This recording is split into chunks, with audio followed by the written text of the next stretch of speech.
మన ప్రభువైన యేసుక్రీస్తు నామములో మీ అందరూ వందనాలు. దేవుని మాటలు విందాం కొద్దిసేపు అర్థగా. యేసు ప్రభు ఆ దినాల్లో యేసు ఇంటి నుండి వెళ్ళి సముద్ర తీరమున కూర్చున్నాడు అన్నమాట. సముద్ర తీరమున కూర్చున్నప్పుడు బహుజన సమూహం వచ్చారన్నమాట. సమూహంలో వచ్చి తన వద్దకు వచ్చినందున ఆయన ధోని ఎక్కి కూర్చుండెను. ఆ జనులందరూ ఆ ధరిని నిల్చుండగా ఆయన వారిని చూసి చాలా సంగతులు ఉపమాన రీతిగా చెప్పాడంట. వాళ్ళని చూసి వచ్చిన వాళ్ళని సముద్ర తీరానికి వచ్చినప్పుడు ఆ ధోనిలో కూర్చుని అలా చాలా సంగతులు వివరించి చెప్పాడంట.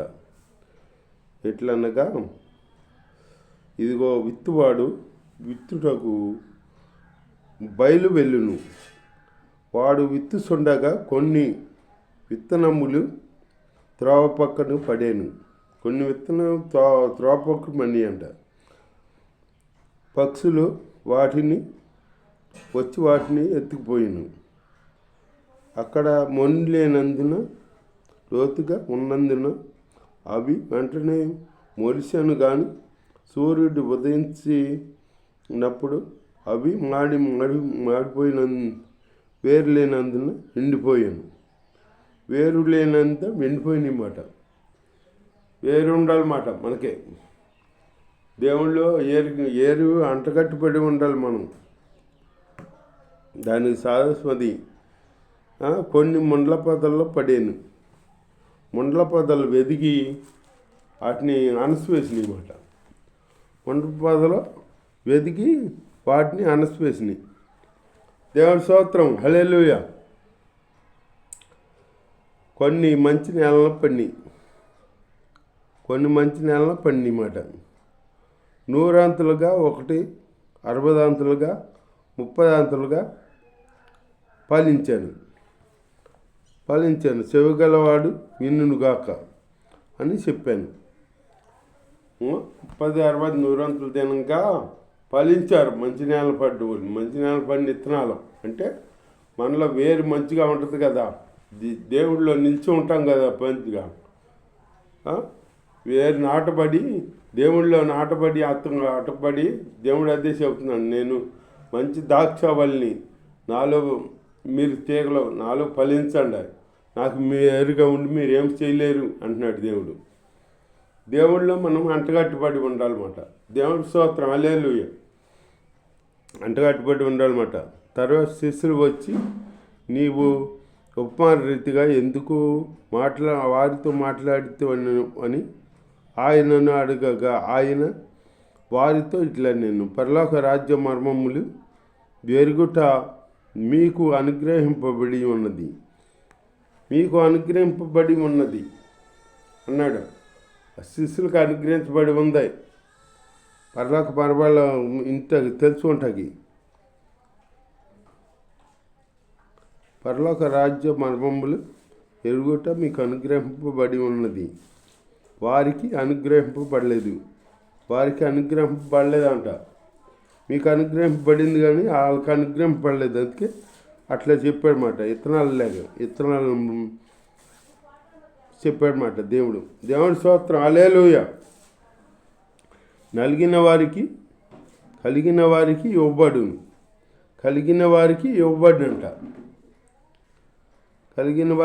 ఇవ్వబడును. వారికి సమృద్ధిగా కలుగును. లేని వానికి కలిగినది వాని వద్ద నుండి తీసివేయబడును. లేని వారికి కలిగిందే ఆడి వద్ద నుంచి ఇంకా తీసివేస్తాడు. ఇచ్చింది కాడ అతను. మరి మనం ఏదన్నా పాలు ఉందనుకో, దాన్ని మనం వాడుతున్నాం అనుకో, వృద్ధి చేయాలి కదా.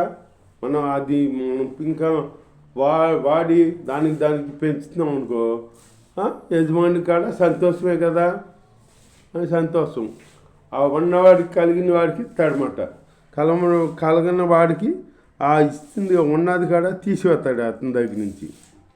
దేవుడి స్తోత్రం, తీసివేస్తాడనమాట. అట్లా మనం అనుకోవద్దు. మనం ఏదన్నా మనకి వరం ఇచ్చాడు అనుకో దేవుడు, ఆ వరాన్ని వాడాలి. నీకు ప్రార్థన వరం ఇచ్చాడు అనుకో, ప్రార్థన చెయ్యాలి. నీకు పాటల వరం ఇచ్చాడు, పాటలు పాడాలి, ఆయన్ని గణపరచాలి. నీకు ఏ వరం ఇస్తే ఆ వరం వాడాలి. మనం వాడకుండా ఉన్నాం అనుకో, నీ ఇచ్చిన వరాలు తీసేస్తాడు, వాడే వాళ్ళకి ఇస్తాడనమాట. దేవుని స్తోత్రం. ఇందు నిమిత్తం నేను ఉపమాన రీతిగా వారికి బోధించుచున్నాను. ఉపమాన రీతిగా బోధించారంట వాళ్ళకి. దేవుని స్తోత్రం. హల్లెలూయా. ఈ ప్రజలు కన్నులారా చూసి, చెవులారా విని, హృదయంతో గ్రహించి, మనసు తిప్పుకొని నా వలన స్పష్టత పొందినట్లు వారి హృదయం కొవ్వి ఉన్నదంట. హృదయం కొవ్వి ఉన్న ఉదయాలకే ఆ మాటలు చెప్పినా వినరు, అవి మనసులో పెట్టుకోరు. ఎందుకంటే వాళ్ళ ఉదయం కొవ్వు ఉంది. అంటే ఇప్పుడు అన్నం తిన్నవాడికి అన్నం పెట్టామనుకో, ఆడు వెక్కేసం అయిపోద్ది కదా, అది తింటాడు, ఇంకా తినలేడు. అట్లాగే ఆకలి అయినవాడికంట చింతపండు పచ్చడి అయినా అమృతం లేకుంటుందంట. అట్లాగే ఆడికి ఆకలి లేనిదే ఏం చేస్తాడు? కొవ్వు ఉందంట. వారి చెవులు వింటకు మందములై ఉన్నాయంట. వారి కన్నులు మూసుకొని ఉంటున్నారంట. వాళ్ళు వినకుండా చూడకుండా. కనుక మీరు వింట మట్టుకు విందురు కానీ గ్రహింపరు. చూసుట మట్టికి చూతురు కానీ ఎంత మాత్రం తెలుసుకుంటారు. వాళ్ళు ఇంటి బట్టికి వింటారు, చూతారు కానీ గ్రహింపరు. ఈయన వదిలేస్తారన్నమాట. ఇప్పుడట్ట చర్చిలకి వెళ్ళి ఏం చేస్తున్నారు? దయశాఖలు వాక్యం చెప్పేటప్పుడు అబ్బా భలే చెప్పాడు వాక్యం, అట్ట ఉంది, బాగుంది, అది ఇది అని చెప్పేసి ఆ వాక్య ప్రకారం జీవించాలని అనుకుంటాం. అక్కడ అనుకుంటాం. బయటకు వచ్చాక మళ్ళీ అవి ఉండవు, వదిలేస్తాం. ఆ మాటలు మనలో ఉండవు. అదే ఆకాశ భక్తులు ఎత్తికిపోతాయి వచ్చి అని చెప్పాడు యేసయ్య. అట్లా దేవుడి స్తోత్రం. హల్లెలూయా.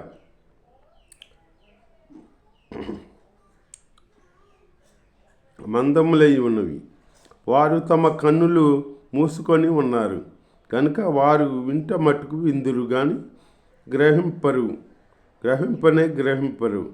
చూస్తూ మటుకు చూతురు కానీ ఎంత మాత్రం తెలుసుకుంటారంట.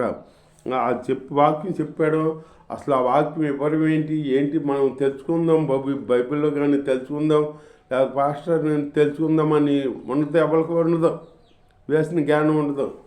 దానికి ఉండదు. ఏదో చెప్పాడులే, నమ్మలే, వచ్చేసాంలే, అది అంతే అని అనుకుంటా ఉంటారన్నమాట. అట్లా మనం అనుకోవద్దు. దేవుని స్తోత్రం. హల్లెలూయా. అని యెషయా చెప్పిన ప్రవచనము వీరు విషయమై నెరవేరుస్తున్నది. యెషయా చెప్పిన ప్రవచనం నెరవేరుతుందంట. అయితే కన్నులు చూస్తున్నవి కనుక అవి చూస్తున్న కన్నులు అంట ధన్యములంట. చూస్తున్న కన్నులు ధన్యమైన అంట. మీ చెవులు వినుచున్నవి కనుక అవి ధన్యమైనవంట. అనేక ప్రవర్తలు నీతిమంతులను వీరు చూసు వాటిని చూడక సోమరి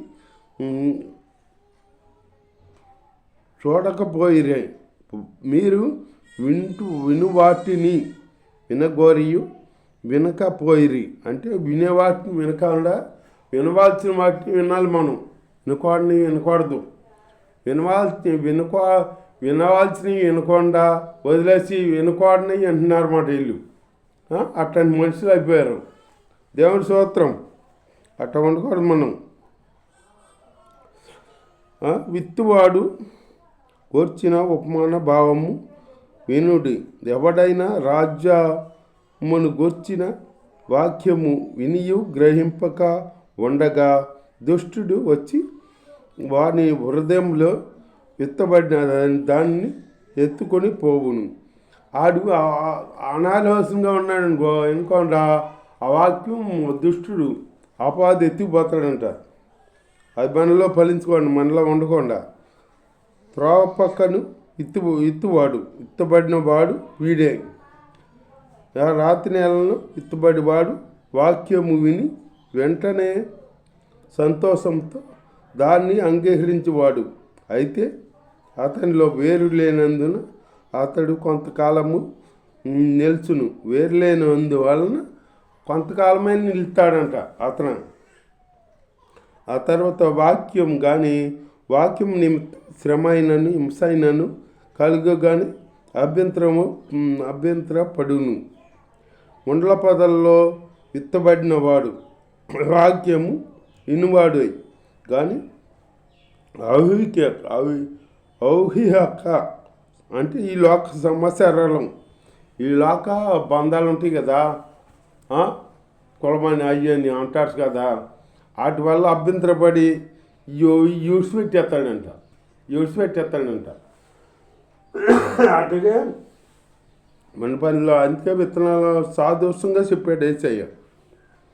మనం విడిచిపెట్టే వాళ్ళంగా ఉండకూడదు, వాటిని పాలయ్యే వాళ్ళంగా ఉండాలి, వాటిని అనుసరించే వాళ్ళంగా ఉండాలన్నమాట. మంచి నేలను విత్తబడిన వాడు వాక్యం విని గ్రహించువాడు. అట్టివాడు సఫలులై ఒకడు 100 అంతలు, ఒకడు 60 అంతలు, ఒకడు 30 అంతలు ఫలించును. అతను ఫలిస్తాడంట. 100 అంతలో, 60 అంతలో, 30 అంతలో ఫలిస్తాడంట. అతను మంచి నేల విత్తనం పడినవాడు ఫలిస్తాడంట. అట్టగా మంచి నేల పడిన విత్తనం లేక మనం ఉండాలన్నమాట. అంతేగాని మనం ఈ లోక ఇద్దులు ములపాదంలో పడిన వాళ్ళు వాళ్ళే ఎవరో మనం ఎదుగుతాం కానీ ఈ ములపాదలు అనిచేత్తం అంటే ఏంటి? కులాపేక్ష. ఆ కులం ఏంటి? ఆ దేవుడిని నమ్ముకుంటావా, ఈ దేవుడిని నమ్ముకుంటావా, అమెరికా దేవుడిని నమ్ముకుంటావా అని అంటారు. ఆయనే నిజం మార్గమైన దేవుడని తలుచుకోరు. మన ఉదయం మారాలన్నాడు దేవుడు. నీ కులం మారతం కాదు, నీ మతం మారతం కాదు, నీ హృదయం మారాలి. నీ హృదయం మారి దేవుడిని అంగీకరించావనుకో, అప్పుడు దేవుడు నీ హృదయంలోకి వస్తాడనమాట. దేవుడి స్తోత్రం, హల్లెలూయా. అలా ఉండాలి మనం. అలా ఉండకుండా మనం విడిచిపెట్టి బిడ్డలుగా ఉండకూడదు. మనం పాటించే బిడ్డలుగా మనం అటు ఉండాలి కానీ విడిచిపెట్టే బిడ్డలుగా ఉండకూడదు. ఆయన మరి ఒక ఉపమానము వారితో చెప్పాను. ఏమనగా పరలోక రాజ్యము తన పొలములో మంచి విత్తనములను మనుషుని పోలి ఉన్నది. విత్తనములు ఇతని మనిషిని పోలి ఉన్నది. ఇప్పుడు పరలోక ఆ పొలంలో మంచి విత్తనాలు నాటుతాడు కదా, ఆ మంచి విత్తనాలు నాటిన వాళ్ళు ప్రతిఫలం పొందుతాడు. చెడ్డ విత్తనాలు నాటిన వాళ్ళు ప్రతిఫలం ఎట్ట అవుతుంది? రాదు. మంచి విత్తనాలు నాటి ప్రతిఫలం వస్తుంది. మంచి విత్తనాలు అంటే మనం ప్రార్థన చేసుకుంటూ, బైబిల్ చదువుకుంటూ, ఆయన ఆజ్ఞలు పాటించుకుంటూ మనం జీవించాలన్నమాట. అలా జీవిస్తే మంచి నెల పన్ను విత్తనాలు లేక ఉంటాం మనం. అంతేగాని మనం దేవుడి కార్యాలు ఏదో ఇన్ని చర్చికి వెళ్తున్నాములే, ఎన్నాళ్ళు కనుక వింటున్నాము, అందరితో వండాలి కనుక వింటున్నాము అనే కాసేపు కూర్చుని వచ్చేసి ఆ ఎద్దులు పెట్టేస్తే ఎట్టగా బైబిల్ తీసుకుంటారు. ఒక్కొక్కరు తీసుకుంటారు. అది ఆ రోజున తీస్తారు అంతే, ఆదివారం. మళ్ళీ వచ్చేసి ఆ అల్మారిలో పెట్టేస్తారు, పైన పెట్టేసి దాన్ని ముట్టుకోరు. మళ్ళీ దాన్ని ముట్టుకోకుండా మళ్ళీ వచ్చేది అప్పుడప్పుడు ఆ దుమ్ము దులుపుకుని వస్తారన్నమాట. దుమ్ము పట్టేసి ఉంటుంది బైబిల్. ఆ దుమ్ము దులుపుకుని అప్పుడు వస్తారన్నమాట. అట్లాంటి జీవితం మనలో ఉండకూడదు. నిత్యం పొద్దున్నే వాక్యం చదవాలి, ప్రార్థన చేయాలి. అట్టగే దేవుడి ఆజ్ఞని పాటిస్తూ దేవుళ్ళో మనం అట్లా జీవించామనుకో దేవుడి కార్యాలు మనలు జరిగిస్తాడు. దేవుడి ఈ వాక్యం దీవించుగాక. ఆమె